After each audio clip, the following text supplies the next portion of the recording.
हजुर हजुर नमस्कार सम्पूर्णलाई एकमुष्टै दर्शक नमस्कार। मेरा फेसबुक पेजमा जोडिनु भएका सम्पूर्णलाई एकमुष्टै दर्शक नमस्कार। साथीहरू, म तपाईहरुलाई एउटा दुःखको कुरो सुनाइरहेको छु है।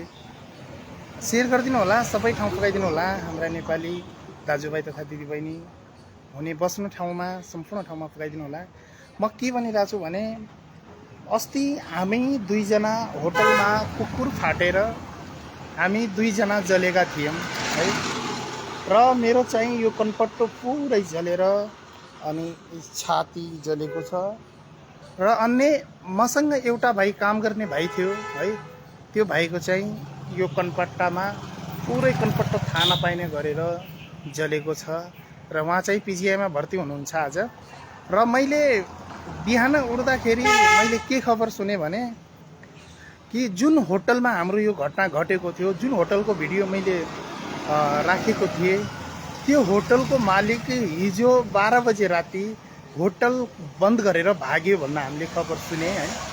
सुनेर चाहिँ म अहिले होटलको यहाँ आएको छु। हेर्न देख्न सक्नुहुन्छ, दुईटै सटर बन्द गरेर अनि मालिक यताबाट फरार छ है। तर दुःख लाग्दो कुरा छ साथी हैन। समथिङ 1 महिनाको सेलरी मेरो र समथिङ 1 महिनाको सेलरी उहाँ भाइको त कुनै थाहा छैन, मर्छ कि बाँच्छ भन्ने कुनै फिक्स छैन साथीहरू है। म अलिकता घाइते हो है। म घाइते हुनको कारणले मेरो सास चलिरहेछ भन, म ठिक छु, म अलिकता ठिक छु। तर ठिक छ, गर्मीको सिजनले यो चमडा चाहिँ जलेर एकदमै पानी छुटिरहेछ, बगिरहेछ। दर्द त हामीले झेलिरहेछौँ हैन।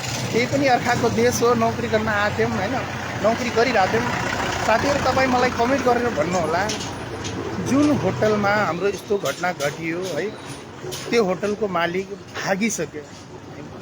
भोलिको दिनमा यति हामी माथि के भयो भने हामीले के गर्ने, कहाँ जाने भन्नुहोस् है। कहाँ जाने, के गर्ने, कसलाई भन्ने है। साथीहरू, म अहिले भर्खरै होटलमा आएको छु।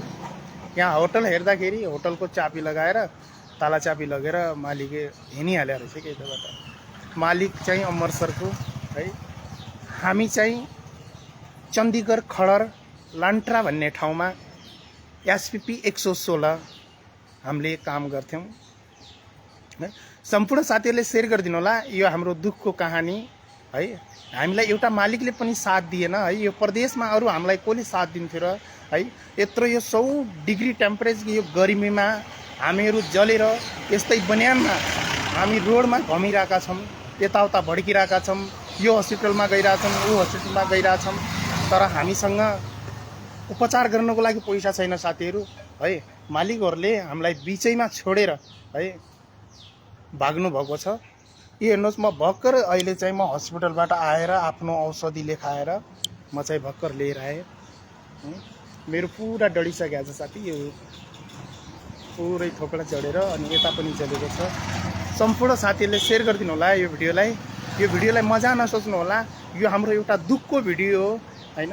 हामीलाई पढेको हुनाले त्यसले गर्दा म लाइभमा आउन बाध्य भए।